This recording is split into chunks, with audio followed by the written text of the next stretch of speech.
It's such an interesting thing because your now reality really has your attention. It does. We were watching Jerry and Esther this week. They moved into their new house in San Antonio.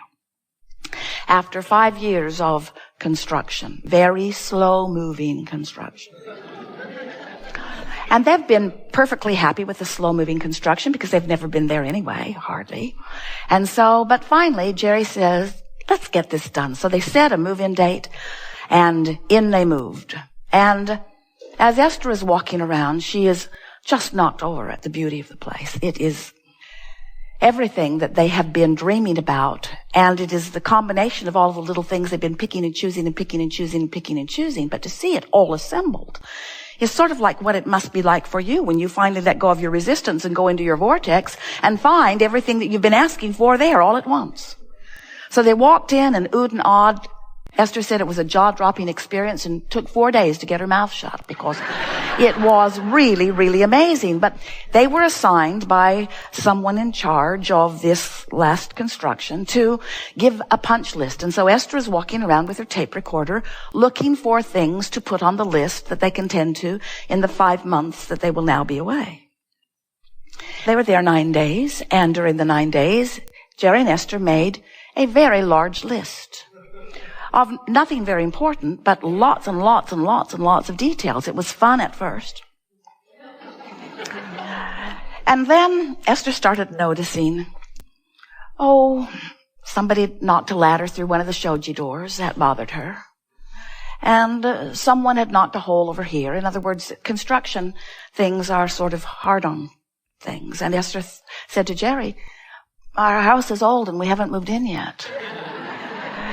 And Jerry said, it's going to get older before you move in, so brace yourself, because there's many more people going to be there. And so Esther began that little discomfort as she began walking around. And then one day, a very nice man came to finish the cabinets in the laundry room. And Esther liked him so much. And then she saw him out on the deck, standing in the dirt, working with his skill saw. And then she saw him tracking all of this dirt and stuff into the house.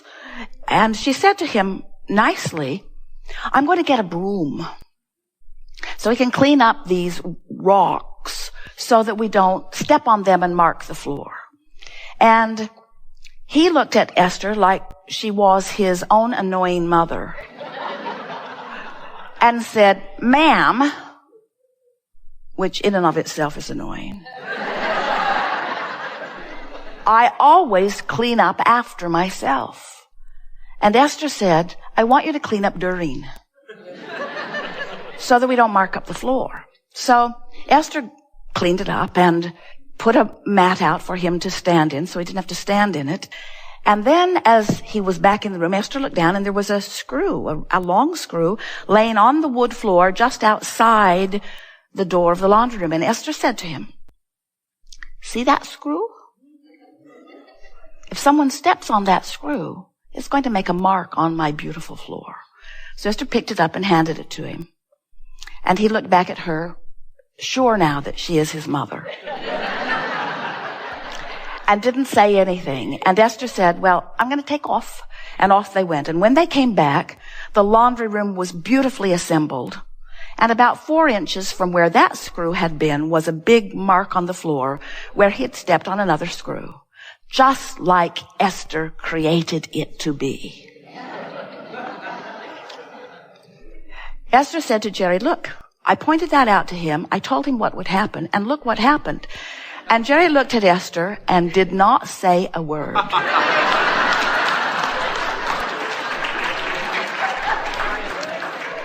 However, Esther can read his mind, so he was still in trouble. At which point Esther said, I hate law of attraction. I was happier before I knew that I am the creator of my own reality. It could not have been a better creation. But wait, it gets better. Then the furniture company came, delivering some beautiful furniture that they've picked out from California. We're reaching for the best way to break this to you easily.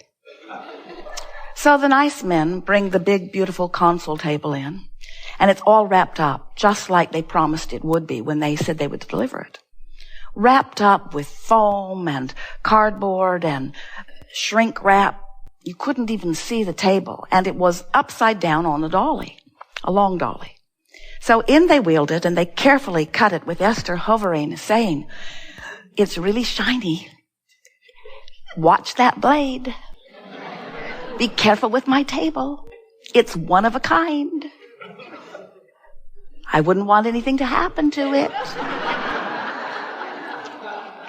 So they trimmed it and trimmed it and trimmed it and exposed it, and it is the most beautiful table Esther has ever seen, except it was upside down. And when they turned it over, the top came off the base crashed to the floor, made a big hole in the floor, and broke the table.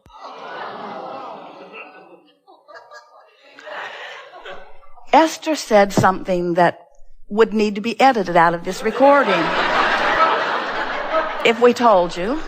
And Jerry said something that would have to be edited out of this recording if we told you. And then Jerry disappeared for 2 hours. Esther called him on the phone and called him a coward. And then Esther proceeded to say to the men who had no blood in their head at all, they were green, then white. Esther said, "This was not your fault. This was an accident looking for a place to be delivered to me. This was not your fault. The top should have not been assembled. 4 little screws were all that were holding it. It was too much weight to be turned over. There were no instructions on it, but all of that is irrelevant. What is relevant is that in an environment of hovering and worry, in an environment of we need to be careful because something could go wrong, in an environment of expectation of things going wrong, things have to go that way. And Esther still hates law of attraction. In other words, she thinks, she doesn't really, but wouldn't it be nice if everyone could anticipate everything that you've got going on vibrationally and compensate for it, so that you never have to experience the full wrath of your own creation. But it doesn't work that way, does it? In other words, things happen as you expect them to be. Expectation is the name of the game. In other words, now Esther is right when she says, I wouldn't expect things to go wrong if things didn't go wrong. She's not wrong about that, of course. Sloppy people, uncareful people, people that don't know better, train you into your vibrational patterns. But that's really beside the point, because you cannot control all of those uncontrollable things. You can't get out ahead of everyone that's involved with you and teach them the way that you want them to behave so that you don't have to clean up your vibration. You've got to clean up your vibration. And that's really the thing that we want all of you to know. Now, some of you are thinking, let's see, Esther met Abraham in 1985. Abraham's been saying the same thing for all of those years. Esther still doesn't get it. There's no hope for me. I think I will go home. But really what's happening is Jerry and Esther have a spectacular life. But law of attraction does not make them the exception. Ever. Law of attraction treats them the way they offer their vibration to be. It's just that way. You just cannot ask for something different from what you expect. And so this Art of Allowing workshop is really about, the conversation that we want to have is really about training yourself into vibrational alignment with who you really are and what you really want. You see, all the disappointment that you feel, whether it's because someone dropped your table or because someone hurt your feelings or because something went wrong in their life or because they deceived you or you wanted better for them, everything that goes wrong, what it really is about, and this is a little hard to hear, but once you get the hang of this, it's going to free you from so much impossible struggle. What it's really about is that through life, you have created a version of everything, and it is in your vortex of creation. And every bit of disappointment that you have is because you're not, in the moment, living up to the version that you have created. In other words, Esther has created a version of cooperative people and a beautiful house and things unfolding nicely. She's created that version in her mind as they've been driving around the nation, picking things for years and years and years. She has an image in her vortex, not just an image, a vibrational reality of how she wants that to be, how she wants her business business to be, how she wants each and every relationship to be. You all have this too. And when she faces a reality that defies that version, it is the defiance of that version that equals the negative emotion. Esther is not upset because the table is broken. Now you all gasp, because you think that that's what it is about. Esther would have thought that that is what it is about. Don't want a broken table, got a broken table, that's why I'm upset. But it isn't for that reason. The upset is because she was not and is not a current vibrational match to the version of her life that she has put into her vortex. So now Esther could play that back. All right, Abraham. My table was just dropped. It was pretty for a minute. My table was just dropped, and there's a perfect table in my vortex. Is that what you're saying? How do I reconcile the broken table with the table that's in the vortex? By understanding that you never get it done and you can't get it wrong.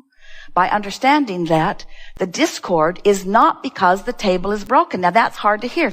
The discord is because in this moment that you are looking at the broken table, you are not living up to the version of your life. It's not a broken table. It's a feeling of out of controlness. It's not a broken table. It's about not getting to be home, but only for 9 days before I'm taking off. It's not about a broken table. It's about trying to do too much in too short of time. It's not about a broken table. Are you hearing what we're getting at? It's about not living up to the version that is in your vortex. You've got to keep up with you. Life keeps causing you to expand. And it was so interesting because Jerry had walked away and he'd gotten involved in other things and had forgotten about the table. Esther was there while the men were still unwrapping other things, and they were all laughing about it. Esther said, "I'm sorry for my outburst." And the man said, "I thought you took it rather well."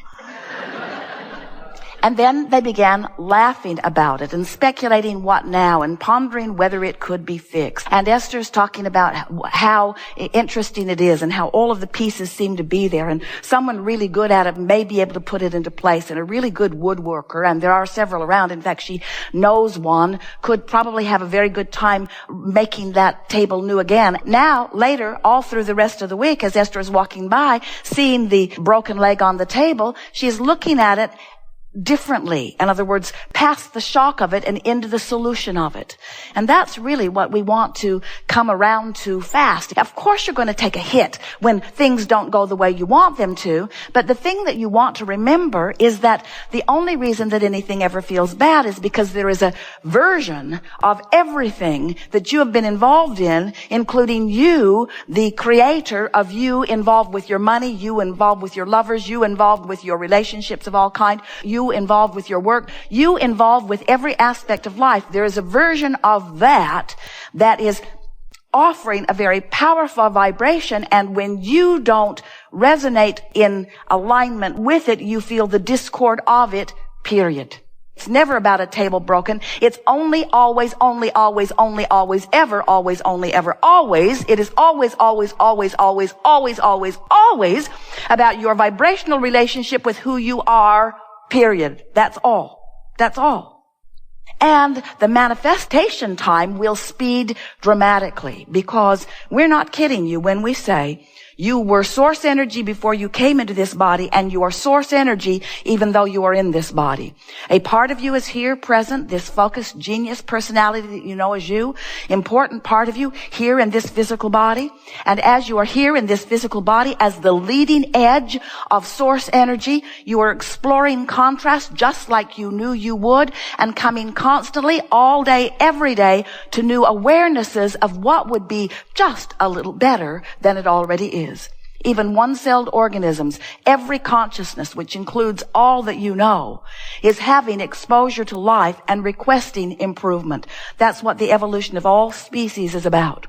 So as you know what you don't want, you know what you do want. And that rocket of desire emanates from you vibrationally. And here's the best part of this that you don't now know consciously, if you're like most humans, as that rocket exudes from you, this non-physical part of you who remained as non-physical energy even while you're here in this physical body, this source energy, God force part of you became the vibrational equivalent of the new request that you set forth, and holds that vibrational place marker, holds that set point, and calls you to it.